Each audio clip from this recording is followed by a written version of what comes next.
देवालाही झटकून टाका काढून यांना घ्यायला मदत केली झटकून टाका ते सगळं धान्य त्याच्यावर देवावरचं एक एक काढून घ्या खाली. श्रीराम जय राम जय जय राम श्रीराम जय राम जय जय राम श्रीराम जय राम जय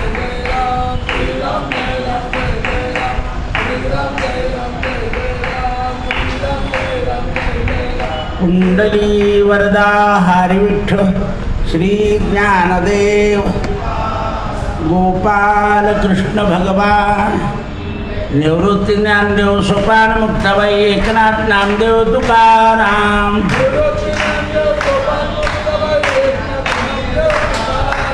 निवृत्ती ज्ञानदेव सोपान मुक्ताबाई एकनाथ नामदेव तुकाराम.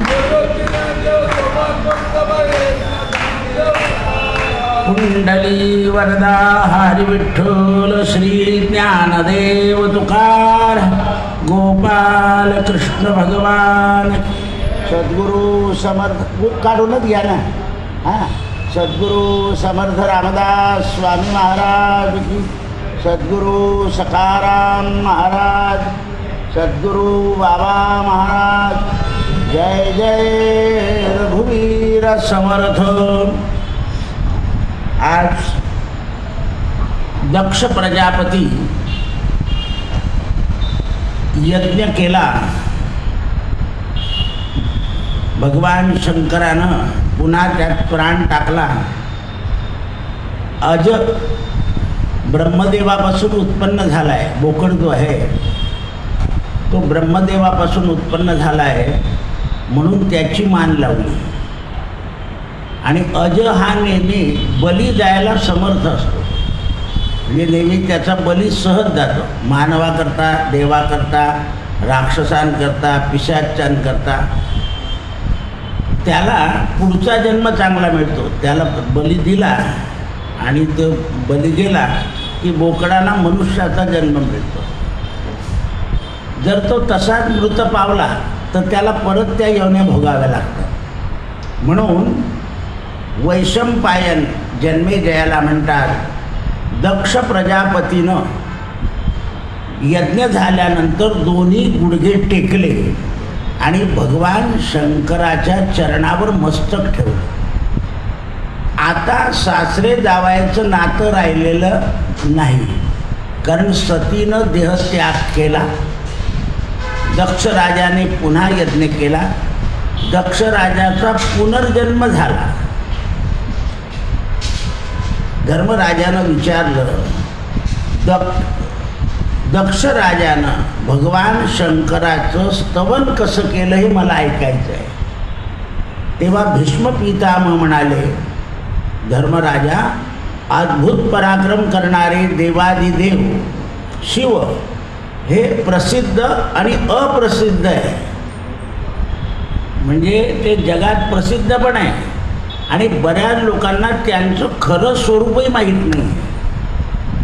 ज्याप्रमाणे लोक शंकराला असं समजतात की त्यांना भांग गांजा वगैरे असं चालतं, तर त्यांना ते माहीत नाही आहे. म्हणून शंकराविषयी बरेच लोक ज्ञात आहे आणि बरेच लोक अज्ञात आहे. काही विरोधात बोलतात त्यांना शंकर कळालेलं नाही आहे. दक्ष राजाने भगवान शंकराची स्तुती केली आहे. दक्ष राजाच्या यज्ञाला कोण आलं? काल सांगितलं होतं, वशिष्ठ. ज्ञात ब्राह्मण कर्म करायला असला की त्याचा परिणाम कर्मानंतर यजमानाच्या बुद्धीवर होतो. म्हणजे त्याची यजमानाची जी बुद्धी आहे ती शुद्ध होते. कारण काल ऐकलं तुम्ही, अग्नीची पूजा, वायूची पूजा, या ज्या पूजा करतो आपण, या पूजनानं आपल्या बुद्धीला शुद्धता येत असते. आणि जशी जशी बुद्धी शुद्ध होत जाते तसं तसं आपण ईश्वराचं स्वरूप ओळखायला लागतो. ईश्वराचं जे खरं स्वरूप आहे ते आपण ओळखायला लागतो. म्हणजे आपल्याला ईश्वराचं स्वरूप कळतं, समजतं. तर दक्ष राजानं पहिल्या देवदेवेश्वर शब्द वापरला आहे. देव देवेश्वर, देवांचा ईश्वर, अद्भुत पराक्रम करणारे देवादिदेव शिव यांना माझा नमस्कार असो. देववैरी दानवांचे संहार करणारे, केवढे भूषणं लावतोय तो. आतापर्यंत विरोध उचललेला होता, पण दक्ष राजाचा यज्ञ वशिष्ठाने केल्यामुळे यज्ञाने बुद्धी शुद्ध झाली पाहिजे. मग आता तुम्ही जपरूपी यज्ञ करतात. आता बघा तुम्ही, तर तुम्हाला ज्ञात माणसाने दिलेल्या मंत्रानेच तुमच्या बुद्धीला शुद्धता येईल. नाही तर पुष्कळ लोक जप करतात पण वृत्तीच सुधरत नाही. का? कोणाची बरोबरी करण्याची वृत्ती जप करणाऱ्याला यायला नको. कारण जोपर्यंत तुम्ही याची आणि त्याची बरोबरी करताय तोपर्यंत तुमच्या बुद्धीमध्ये शुद्ध चैतन्य जागृत झालेलं नाही. मग शुद्ध चैतन्य जपाने जागृत होतं, यज्ञानं. जप भगवंताने भगवद्गीतेत सांगितलं, सगळ्या यज्ञामध्ये जपयज्ञात मी आहे. मग आता जर जपयज्ञात भगवंतच आहे तर आपण इतक्या दिवस झाले बुद्धी शुद्ध करतोय, जप करतोय, मग आपली बुद्धी शुद्ध का नाही झाली? तर जपावर आपला अटळ विश्वास बसत नाही. जपावर हरिजप करणे तुटेल धरणे प्रपंचाचे.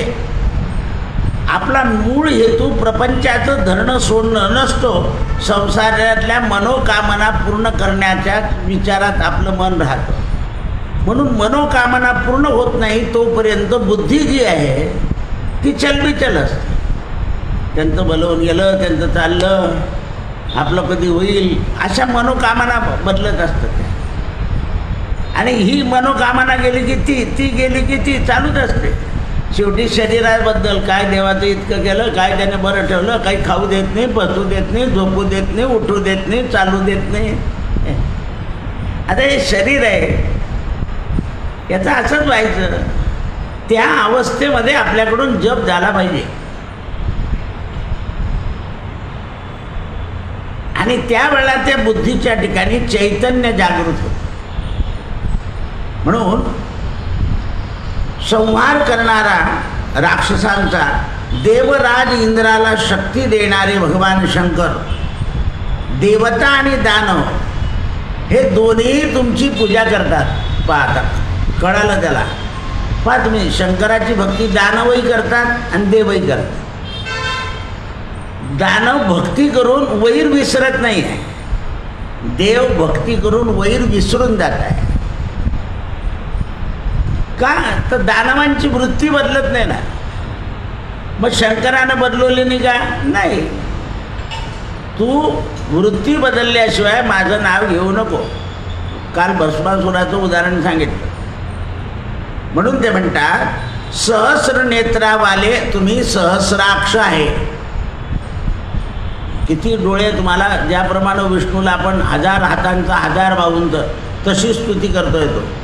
इंद्रियांना सगळ्यांना आपण विलक्षण वाटतात आणि अपरोक्ष विषय ग्रहण करणारी आपली विश्वरूप आहात. आपण जी विश्वरूप शक्ती आहे ती तुमच्यामध्ये आहे. आपण त्रिनेत्रधारी आहेत म्हणून तुम्हाला त्रयक्ष असं म्हणतात. आता ही देवाची नावं तू घेतोय स्वतः. यक्षराज कुबेरही तुम्हाला प्रिय आहे, म्हणजे तुम्ही यक्षराजाचे कुबेराचे इष्ट दैवत आहात. मग आता कुबेर, लोक कुबेराला वधायचं का शंकराला वधायचं हे ऐका. तुम्हाला लोक येडे बनवतात. कुबेराची मूर्ती ठेवा आणि कुबेराला दान असं करा आणि तसं करा, चाललं गेलं. आणि तरी आपलं नुकसान होऊन गेलं, पैसे बुडाले झाले नाही. तर शंकराच्या भक्तीने कुबेर काम करेल. 11व्या अध्यायामध्ये लिहिलं ना, कुबेर तुझा भांडारी.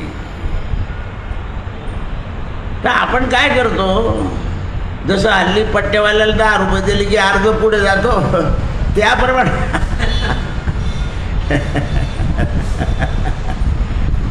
त्याप्रमाणे लोक करतात कुबेरात. कुबेराचं पूजन एकच दिवशी सांगितलं आहे, धनत्रयोदशीच्या दिवशी त्याची पूजा करायची आहे, इतर दिवशी नाही. शंकराच्या अंगावरचा नाक काढून टाकला आणि कुबेर घरात ठेवला आहे, असं आहे. म्हणून ते म्हणतात आपण नेहमी हसत आहात. आपलं मुख आणि मस्तक आणि कान संसाराची कुठलीच गोष्ट ऐकत नाही. शंकराचं कान जे आहे ते संसाराच्या गोष्टी ऐकत नाही. पार्वतीचं ऐकलं नाही, सतीचं ऐकलं नाही, भवानीचं ऐकलं नाही. तुला करायचं असेल ते कर आणि भरायचं असेल ते भर. म्हणून शंकुकर्ण, महाकर्ण, कुंभकर्ण, गजेंद्रकर्ण, गोकर्ण, पर्णकर्ण 7 पर्णातलं आपलं स्वरूप आहे. म्हणून तुमच्या 7ही स्वरूपाला मी नमस्कार करतो. कोण म्हणताय? दक्षराजा. आपले शेकडो उदर आहे, आपले शेकडो आवर्तन आहे, आपले शेकडो जिव्हा आहे आणि त्यामुळे आपण शतोदर आहात, शतवर्त आहात, शतजिव्हा या नावाने तुम्ही प्रसिद्ध आहे. आता हे नाव आपल्याला माहिती नाही. सहस्र नाव जे आहे शंकराचे त्याच्यातली ही नाव आहे. म्हणून बरेच लोक शिवसहस्र नामावली वाचतात. भगवंताचे सहस्रनाम, जसं विष्णू सहस्रनाम आहे आणि विष्णू नामावली वेगळी आहे. विष्णू नामावली सगळ्यांना वाचता येते. विष्णू सहस्रनामामध्ये जोड अक्षर असल्यामुळे त्याचे उच्चार जमत नाही. ऐकून ऐकून थोडे उच्चार येतात. त्याला ते संस्कृत ज्ञान असलं. पण तुम्ही आता उत्तर प्रदेशचे लोक नमः म्हणतात, ते नमः आहे. तो जो उच्चार आहे नमः, शिवायस्तुभ्यम नमः म्हणतात, शिवायस्तुभ्यम नमः. कारण ते संस्कृत ज्ञान असावं लागतं. नमः शिवाय नमः. तो जो आवाज आहे तो ऱ्हस्वाने दीर्घ उच्चारावा लागतो. म्हणून ते म्हणतात आपल्याला काय सांगितलं तर गोळा भावून सिद्धीत द्यावी. याच्यामध्ये आपल्याला सुधरत नाही कोण आहे. दिवसेंदिवस आपल्याला ज्ञान होत गेलं पाहिजे आणि आपल्या आचरण, जसं तुम्हाला आता बुटाचं, मोज्याचं, पूर्वी आपल्या कुठे मोज्याचं ज्ञान होतं, पण आता थोडीशी थंडी पडली की मोजे वगैरे, ते घरातले मोजे वेगळे, बाहेरचे मोजे वगैरे, हे कसं मिळवलं तुम्ही ज्ञान? टापोटाप. त्याप्रमाणे परमार्थामध्ये सुद्धा दिवसेंदिवस आपली जी शब्दावली आहे त्याच्या उच्चारामध्ये फरक पडला पाहिजे. म्हणून विद्वान लोक बोलतात त्याच्याकडे लक्ष देऊन ऐकायचं मग बोलायचं. नाही तर काही लोकांना पुढे पुढे पुढे पुढे पुढे बोलायची सवयच असते आणि पंचायत होऊन जाते मग. म्हणून ते म्हणतात गायत्री मंत्राचे जप करणारे लोक तुमचा महिमा गातात, कारण सूर्य उपासक सूर्यरूप सुद्धा तुमचं आहे, म्हणजे ती तुमचीच आराधना आहे. आता काल पोरं संध्येला बसले ना, तर संध्येमध्ये संध्याकाळी गायत्री म्हातारी झाली आहे, ब्रह्मरूप स्मरण.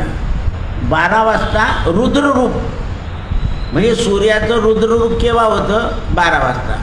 आणि सूर्याचं विष्णुरूप सकाळीच, जो प्रकाश बाहेर पडत नाही तोपर्यंत तो लाल गोळा असा दिसतो, आपल्या डोळ्याला पाहायला आनंद वाटतो. पण तोच 12 वाजेचा झाला तर तिकडे पाहावं लागत नाही, खाली पाहावं लागतं. म्हणून सूर्याचे 3 रूप आहे, विष्णू, रुद्र आणि ब्रह्मा संध्याकाळी. आणि मग तीच गायत्री जी आहे ती लक्ष्मी असते सकाळी, दुपारी पार्वती असते, सकाळी गायत्री असते. तीच गायत्री स्वरूप बदलवते, ब्रह्मिणी, शिव आणि विष्णू. म्हणून त्यावेळेला याज्ञिक लोक आपला यज्ञ करत असताना आपल्या आज्ञेने यज्ञ करतात. मी सांगितलं ना, शंकराचं स्थान करावं लागतं आणि सगळे पूजा झाल्यावर शंकराची पूजा करायची. आणि शेवटी यज्ञाचा जो तुपाची पळी असते ती यज्ञ झाल्यावर रुद्रदेवापाशी टाकायचे, रुद्र समीपक त्यागा, आणि नंतर त्याचं भस्म लावायचं. म्हणून याज्ञिक लोक आपल्याला आकाशामध्ये व्यापक पाहतात माध्यान्हकाली, आणि समुद्र आणि आकाशासमान आपलं स्वरूप आहे. विशाल आहात तुम्ही, आणि आकाशासारखे महान विश्वरूप, विश्वात्मा, विश्वंभर, विश्वनाथ आपली ही नामं आहेत. आपण गोशाळेमध्ये निवास करतात, भगवान गोशाळेमध्ये असतात. ज्याप्रमाणे विष्णू असतात त्याप्रमाणे शंकरी असतात. भूमी, जल, वायू आणि अग्नी, आकाश आणि सूर्य, चंद्रमा ह्या तुमच्या 8 मूर्त्या आहेत. म्हणून अष्टरुद्राध्याय, रुद्राचे सुद्धा 8 अध्याय, रुद्राच्या 8 रूप आहेत.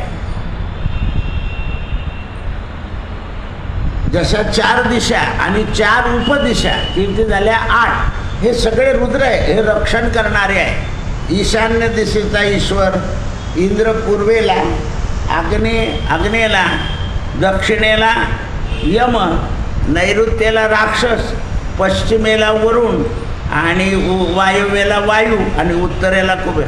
आता तुम्हाला फक्त 2च दिशा आवडतात, कुबेर आणि ईशान्य. आणि या वास्तुशास्त्रवाल्यांनी काय केलं आहे, नैऋत्य दिशेला झोपा म्हणे. आता नैऋत्य दिशेची देवता कोण आहे? राक्षस. मग तुम्हाला झोपल्यावर वाईट स्वप्न पडतील हे असं सांगतो. ईशान्य दिशेला देव ठेवा आणि आग्नेयेला आग्नेय ठेवा असं सांगतात ते. पण हे रुद्र आहे, बाहेरचे आहे. केव्हाही पूर्व दिशा योग्य आहे, उत्तर दिशा योग्य आहे, पश्चिम दिशा, फक्त दक्षिण दिशा वर्ज्य आहे, कारण तिथे यमदेवता आहे म्हणून. पण काही राशींचे जे शनी आणि मंगळ असतात यांना दक्षिण दिशा शुभ होते. दक्षिणेला डोकं आणि उत्तरेला पाय, पूर्वेला डोकं आणि पश्चिमेला पाय, निद्रासुद्धा तशीच आहे. म्हणून ते म्हणतात हे 8 आपले देवता आहे. शरीरामध्ये चंद्रमा मन रूपाने काम करतो. जठराग्नीमध्ये अग्नी जठराचं काम करतो. जल सगळ्या शरीरामध्ये संचारतं. सूर्य बुद्धीच्या ठिकाणी असतं आणि विष्णू आत्म्याच्या ठिकाणी असतो. आणि ब्रह्मदेव बाह्य स्थितीमध्ये असतात आणि बृहस्पती बुद्धीच्या ठिकाणी कार्य करतात. म्हणून हे जे सगळे रूप आहेत ते तुमचेच आहे. महाराज आपण उद्भव आहात, म्हणजे आपला जन्म जो झालेला आहे तो भवाचा संहार करणारा, म्हणून भव भय हरणम. शंकराच्या उपासनेनं माणसाच्या मनात भय राहत नाही, निर्भय होतो मनुष्य. म्हणून त्यावेळेस आपण सर्व म्हणजे पाप दूर करणारे आहात, म्हणून आपल्याला रुद्र वरदाता असं म्हणतात. आपण पशु म्हणजे जीवांचे पालक आहात, म्हणून आपल्याला नाव पशुपती पडलंय. पशु म्हणजे बैल, ते मध्ये इकडचे कुत्रे घेऊन आले ते महादेवाच्या मंदिरात पशुपती म्हणे. अरे ऐकले भाऊ, हे असं होतं. ते मुळात बोलून देतो पशुपती, हे लगेच पशुपतीच्या सोमवारच्या दिवशी कुत्र महादेवाच्या मंदिरात. हे असं आहे. आता काय करणार? पशुपती म्हणजे जे माणसं पशुप्रमाणे वागतात त्यांचा मालक येतो.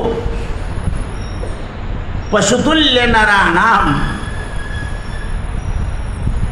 मी तुम्हाला सांगितलं ना, तिथलं पाणी वापरायचं नाही म्हणे, आणि घरून जोड्या चपला घालून पाणी आणायचं, बाटलीने होताचं माझ्या. चप्पलचं पाणी चालेल का? म्हटलं इथले पाणी घेत जा आणि 10,000 रुपये डब्यात टाकून देत जा, विकत घ्या पाणी. आपण तांबे चोरून येतो. ते कोणीतरी प्लॅस्टिक, आज माझं लक्ष गेलं, प्लॅस्टिक पार्वतीच्या अंगावरचं प्लॅस्टिक काढून नेलं कोणीतरी. हां, तू काढलं? मग मला सांगत जा ना. मी आता ढुकून पाहायला म्हटलं कसं काय झालं, तर म्हणे दिवे लावून तुटलं असेल. पाक बोललो तो खुलासा झाला का रे, नाही तर कोणतरी नेलं. ते उद्या आणून लावावं लागेल, नाही तर ती मूर्ती खराब होऊन जाईल. असं आहे ते. मी खाली उतरत का नाही, लोक तिथे बी पाया पडून घेतात. महादेवापुढे पाया पडलं ते शिक्षा जबरदस्त आहे.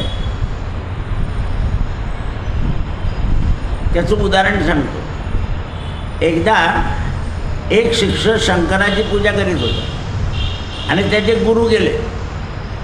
त्याने गुरुला असं दाखवलं की माझ्यासारखी पूजा करत नाही. एवढ्या म्हटल्यावर शंकर उचलले त्याच्यावर की माझ्यासमोर गुरुचा अपमान करतो, उठत नाही तू पूजा करताना. गुरु म्हणाले, भगवान तो माझा शिष्य आहे, त्याला मारलं की मला त्रास होईल ना. पोरांचा अपमान सहन करणं बापाला सवय होऊन जाते, असं गुरुनं सांगितलं. म्हणून जे सात्विक गुरु आहे ना, ते तुमच्या चुका माफ का करतात, तर आपण कोपलो तर याचा सर्वनाश होईल म्हणून ते कोपत. दुर्वास विश्वामित्र लगेच श्राप देऊन टाकतात. वशिष्ठ कोपत नाही. दशरथ राजाला लालूच दाखवली वशिष्ठाने. संसारी माणूस लालूच शिवाय परत म्हणे का, अरे तो वशिष्ठ त्याचं जनक राजाकडे वगैरे वजन आहे, हा तिकडे जाईल तर आपल्या पोरांचे लग्न होतील, असं का जाऊ दे त्यांना. म्हणजे दशरथ राजाला लालूच दाखवली. तेव्हा दशरथ राजा, संसारी माणूस हा लालची, त्याचं नाव लालचंदच आहे. काहीतरी फायदाच पाहिजे असतो. या माणसाने सांगितलं तुम्हाला 1 लोटा सब काम का खोटा, तर लगेच टाकायला लागून गेले तुम्ही. नाही तर माय बोंबलून थकली, बाप बोंबलून थकला, ऐकलं नाही. असं आहे ते. हे लक्षात आलं पाहिजे. लालच का फल हमेशा, तर करा पण ते व्यवस्थित करा. माता पितांचा आशीर्वाद घेऊन करा.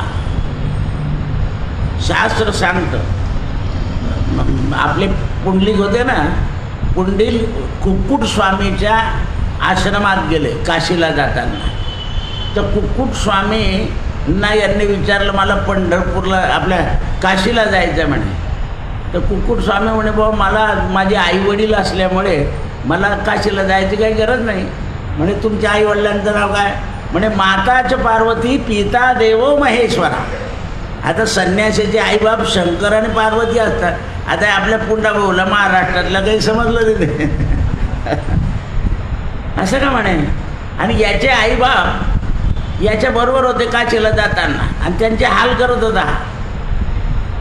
आणि त्या कुक्कुट स्वामीच्या आश्रमामध्ये पुंडलिक रात्री झोपला असताना सकाळी 4 वाजता गंगा यमुना आणि सरस्वती या आल्या त्यांचा आश्रम झाडाला. कारण म्हणे हे आईवडिलांची सेवा करता म्हणून यांचा आश्रम आम्ही झाडतो. तेव्हा यमुना जायला लागली या पुंडाभाऊकडे, तिकडे जाऊ नको म्हणे, तिथे आईबापांना त्रास देणारा माणूस आहे, त्याची सावली पडायला नको. हे पुंडलिकाने ऐकलं आणि मग कुक्कुट स्वामीला विचारलं, म्हणे तू तर आईबापांना ओढत आणतोय काशीला,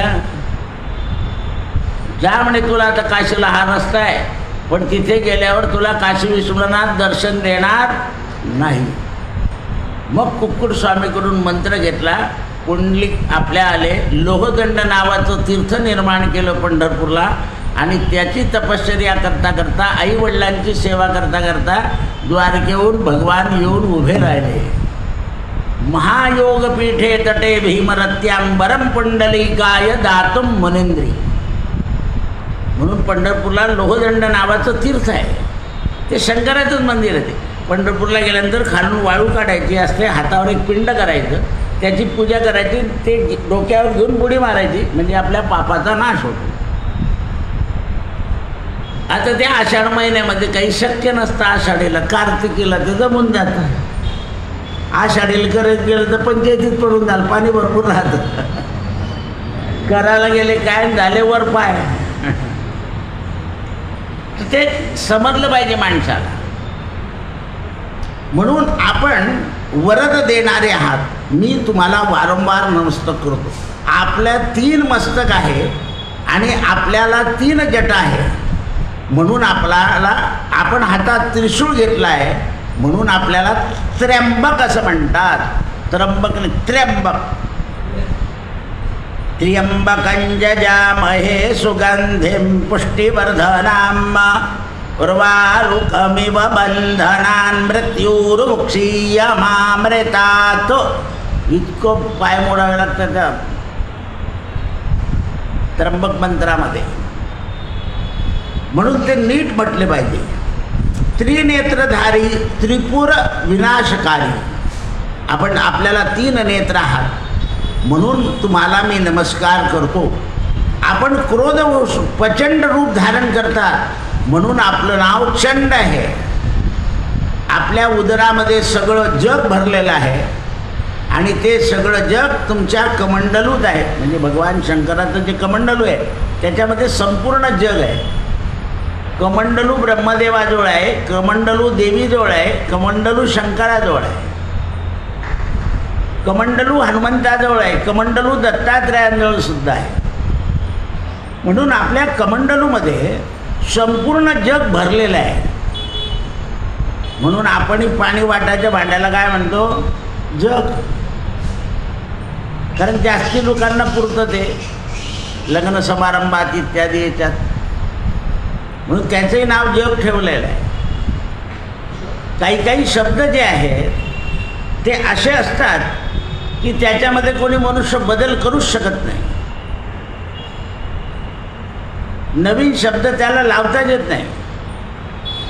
अन्य भाषेमधले असू शकतात पण या देव भाषेतले ते असत नाही. म्हणून आपल्या उदरामध्ये सगळं जग भरलं आहे. आपण ब्रह्मांड स्वरूप आहात. आपण हातामध्ये दंड धरलेला आहे. आपण समकर्ण आहात.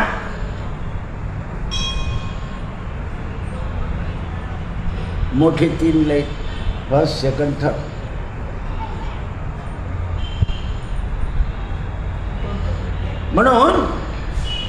म्हणून संन्यासाला दंड घ्यावा लागतो. संन्यासाला दंड घ्यावा लागतो. आपण दंडधारी आहे म्हणून संन्यासी आपल्या दर्शनाला दंड घेऊन येतात आणि दंडाचं दर्शन करतात. संन्यासी लोक असं देवाजवळ हात जोडणार नाही, तो दंड असा फिरवतात आणि दंडाला डोकं लावतात, कारण ते भगवान शंकराचा दंड त्यांच्या हातात आहे. म्हणून सगळे कोणत्याही मूर्तीचं पूजा करत नाही, ते मूर्तीचं दर्शन नाही त्यांना निर्गुण स्वरूपाचं दर्शन करावं लागतं. आणि त्यांचा देव म्हणजे प्रणव, ओम. जे वैष्णव आहे ते नमो. दोन भाग आहे त्यांच्यामध्ये. म्हणून ते म्हणतात अशा प्रकार आपण शुद्ध ब्रह्म आहात. आपण रजोगुण, सत्वगुण आणि तमोगुण हे सगळे गुण स्वीकारतात. आपल्या ग्रीवायाम निळी आहे, म्हणजे आपला कंठ निळा आहे, म्हणून आपल्याला नीलग्रीव असं म्हणतात. आपल्या समान जगात कोणी नाही. आपण परमकल्याण करणारे आहात. आपण शिवस्वरूप आहात. सूर्यमंडलामध्ये प्रत्यक्ष आहात. आपलं ध्वजाचिन्ह पांढरं आहे आणि ध्वजेवर सूर्य आहे. शंकराची ध्वजा जी आहे ती पांढरी स्वच्छ आहे आणि त्याच्यावर सूर्य आहे. म्हणून मी आपल्याला नमस्कार करतो. सूर्याला नमस्कार केला की तुम्हाला नमस्कार पोहोचतो. सूर्य देवता अशी आहे की त्या देवतेला नमस्कार केल्यानंतर ती देवता सगळ्या देवतांना नमस्कार पोहोचवते. ज्याप्रमाणे सूर्याच्या योगानं वाफ झालेलं पाणी आकाशात जातं, आकाशातलं पाणी पुन्हा जमिनीवर येतं, जमिनीवरचं पाणी पुन्हा नदीत जातं आणि पुन्हा ती जशी शृंखला चालू असते, त्याप्रमाणे सगळ्या देवांचा नमस्कार सूर्याला केला की सगळ्या देवतांना नमस्कार. सगळ्या देवतांना नमस्कार केला की तो विष्णूला पोहोचतो. आकाशात पतितम तोयम यथा गच्छति सागरम सर्वदेव नमस्कारा केशवम प्रतिगच्छति. म्हणून काल सनकसनानंदांनी वृत्रासुराला सांगताना सांगितलं की भगवान आकाशस्थ विष्णू रूप आहे आणि म्हणून वृत्रासुराचे मन शुद्ध झालं. म्हणून रामांच्या अवताराचं शंकर नेहमी चिंतन करतात, कारण राम विष्णू अवतार आहे आणि विष्णू शंकराचं चिंतन करतात. परस्पर देव भव. शंकर विष्णूला मानतात आणि विष्णू शंकरला मानतात. पण हे सांप्रदायिक लोकांना कळत नाही, त्यामुळे ते घोटाळा करतात नाही. आणि त्यामुळं ज्यांची स्तुती केली ते आपलं स्वरूप आहे. आपण सर्व भक्ष्य आहात. जग जेव्हा जातं ना तेव्हा हे भगवान शंकर सगळं भक्ष करून येतात आणि म्हणून आपण स्मशानात राहत आहात. आणि स्मशानामध्ये राहून आपल्या नाभीपासून, आपली नाभी जगाचं केंद्रस्थान आहे, म्हणजे वाराणसी. विज्ञानानं सुद्धा मान्य केलं की फार पुरातन नगरी आहे. आपली नाभी आहे. काशी हे संपूर्ण जगाची नाभी आहे आणि त्यामुळं शब्दस्वरूप अशा आपल्या ईश्वराला माझा नमस्कार असो. समस्त प्राणीमात्रांमध्ये शयन केल्यानंतर आपलं नाव प्राप्त होतं. सगळ्यांचं शरीर पडलं, त्याच्यातून प्राण निघाला की त्याला एक नाव आहे शव. शव हे सुद्धा नाव शंकराचं आहे. मग स्त्रीचं शरीर असो या पुरुषाचं का बालाचं कोणाचं असो, ते काय आहे? शव, पवित्र आहे. म्हणून ते पवित्र असल्यामुळं त्याला कोणीला शिवायचं नाही, त्यांच्या आप्तांनी. आणि त्या पवित्र जीवाचं घेऊन जायचं. 10 दिवस त्याचं श्राद्ध होईपर्यंत या सगळ्यांनी बाजूला बसायचं. आपल्या हाताने अन्न करायचं नाही, शुद्ध अन्न खायचं. म्हणून दुसऱ्याने आणून दिलेले डबे खावे. पण आता तुम्ही डबे सुद्धा कुठून देता? अपवित्र देता. मग आपण दिले तर आपल्या घरी कसे येतील? तसेच पवित्र अन्न द्यायचं असतं त्यांना, त्या जीवांना. त्या घरात शिजवलं तर ते अपवित्र राहील.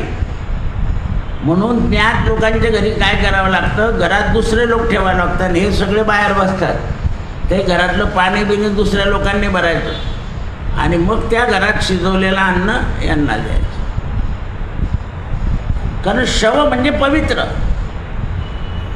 10 दिवसापर्यंत ते पावित्र्य पाळायचं आणि मग त्याचा उद्धार करायचा. आता लोक म्हणतात 5 दिवसातच करा. असं नाही चालत. त्या 10 इंद्रियांची एक दिवसाचे एक पिंड आहे. ते हे 10 जे इंद्रिय आहे त्या इंद्रियांचा एक पिंड द्यायचा असतो. म्हणून ज्यांनी आपली स्तुती केलेली आहे, जे मंत्र म्हणतात, त्या मंत्राने सगळ्यांचा उद्धार होतो. आपण योग निद्रा समाधी स्थिती, आपण जरी निद्रस्त दिसले तरी ती आपली योग निद्रा आहे. म्हणून योग निद्रेचा आश्रय घेऊन आपण सृष्टीचा नाश करतात आणि पुन्हा सृष्टीची उत्पत्ती करतात. आपल्याकडे काल सदा हात जोडून उभा आहे. म्हणून संन्याशाला डोक्यावर केस ठेवता येत नाही. संन्यासी जटा धारण करत नाही, भगवा संन्यासी.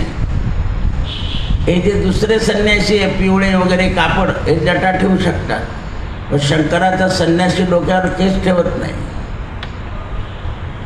शिका पण ठेवत नाही, जानवं पण नाही. सगळं त्याग करावं लागतं त्याला. कमल पुष्प आपल्याला निळ्या रंगाचं आणि सर्पाची फळं आपल्याला प्रिय. मोठी मोठी काट्याची फळं मिळतात, ते लोक घेऊन येतात. धतुऱ्याचं फूल आपल्याला अत्यंत, म्हणजे निषिद्ध जे आहे ते सगळं सिद्ध. निषिद्ध जे आहे ते सगळं सिद्ध. म्हणून त्यावेळेस आपल्याला डमरूनाद अत्यंत आवडतो आणि आपण 15 हाताने जगाचं काम करतात. शंकराचे तोंड किती? 5. मग अशा प्रकारे या सगळ्या कार्यानं 15 नेत्रांनं, हातांनी आपण जगाचा सगळा संहार करतात. म्हणून आपल्यामुळे धर्माची वृद्धी होते आणि धर्माची वृद्धी करण्याकरता गो वृष म्हणजे नंदी हा तुम्हाला अत्यंत प्रिय आहे. कारण गाय प्रिय आहे आणि गायीचा जो वारसदार आहे तो नंदी तुम्हाला प्रिय आहे. वृष म्हणजे धर्म. म्हणून तुम्हाला काय सांगितलं जातं, नंदीच्या कानात सांगा, म्हणजे धर्माच्या कानात सांगायचं आहे. हा नंदी म्हणजे बैल नाही, धर्म आहे. शंकर धर्मावर आरूढ आहे. आपला नातू त्याच्यावर बसताना आपण फोटो काढतो, आणखी अशी सुपर माइंडेड आहे.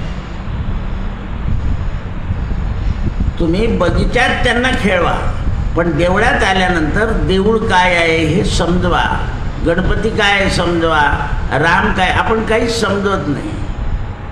त्यामुळे त्यांना काय वाटतं, हे येड्यासारखे जातात मंदिरात आणि बसतात. त्यांना समजवलं पाहिजे ना.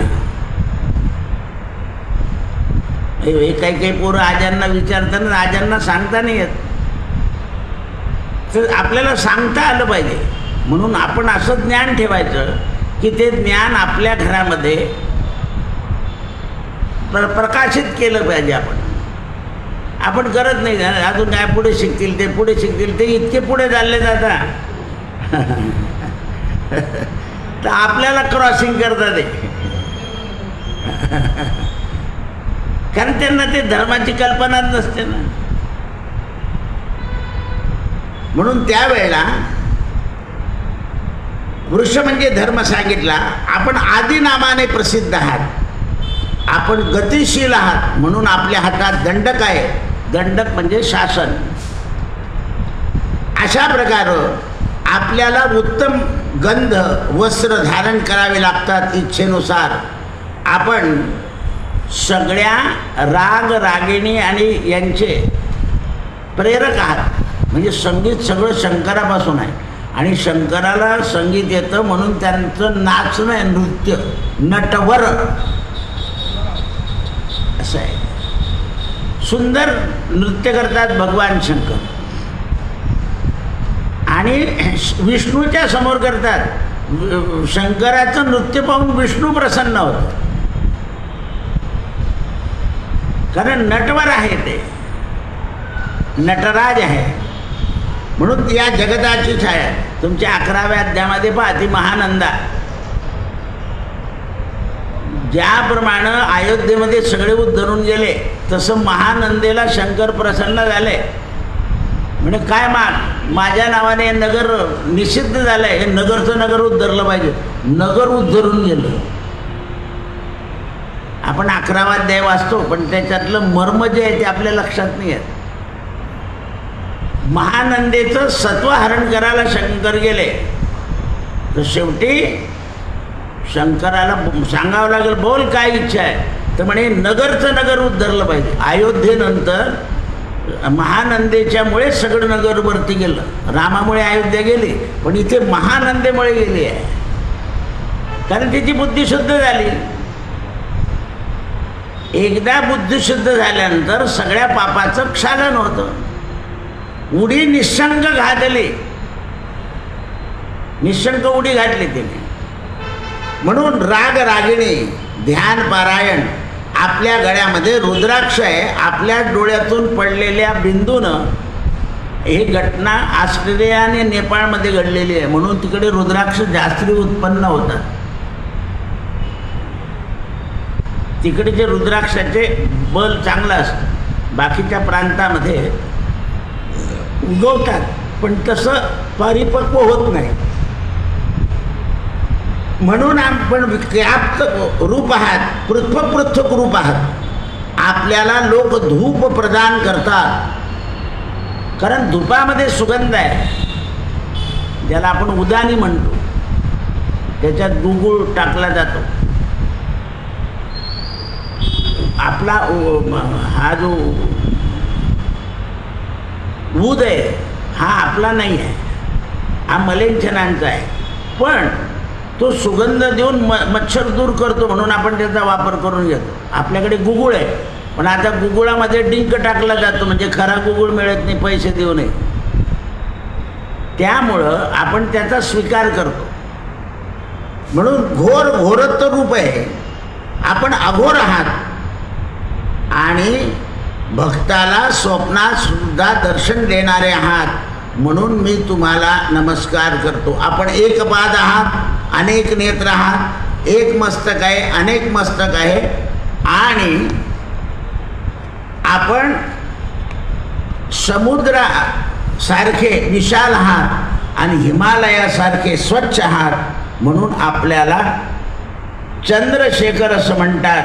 कारण त्या हिमालयाच्या वरती सुद्धा जो क्षय झालेला चंद्र आहे त्याला डोक्यावर घेतात, म्हणून आपण चंद्रशेखर आहात. आपण विश्व निर्माण केलेलं आहे.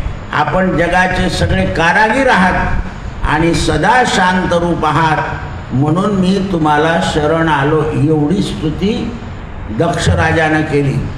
भगवंतानी सांगितलं की दक्षा, आता यापुढे तू माझा आता भक्त बनला आहे, पण विष्णू आणि मी यांच्यामध्ये जर तुला वैर दिसलं, यांच्यामध्ये जर भेद दिसला तर माझी कृपा छाया तुझ्यावर राहणार नाही. म्हणून आपण म्हणतो भेदाभेद अमंगळ. कोणालाही नाव ठेवायचं नाही आणि भेद पाहायचा नाही. कृष्णार्पणमस्तु. सत्यगुरु राये कृपा मज केली, सापडविले वाटे जाता गंगा स्नाना. भोजना मागती तुप पावशेर.